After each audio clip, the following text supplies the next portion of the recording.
আসসালামু আলাইকুম, good morning. বাপের ছেলে দোকানে গেতাইছে, আড়ার স্টাইল আছে। বিয়া সিয়া খায়া আমার পোলাটার সর্দি লেগে গেছে গাগো একবারে, নাক দিয়ে খালি হিট পড়তাইছে।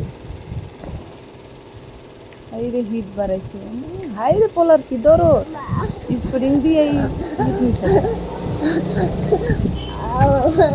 অত্যাচার। কি কি কি কিবা করে একদম দোকানে এলি খালি খাওয়াই। এটা ছিঁড়ে দিবার কইতেছে, বয়া বয়া খাবো। খুলে দেই দাও, নিজে ছিড়বো। ওস্তাদি ঠিক আছে, একলা তো ছিঁড়ার খেয়ে এলো না। আমি খুলে দিই, খায় কুটকুট কুটকুট করে খায়। কি বাড়াইছে এর মধ্যে, বল বাড়াইছে লাইটওয়ালা। ঠিক আছে, টাটা, বাই বাই।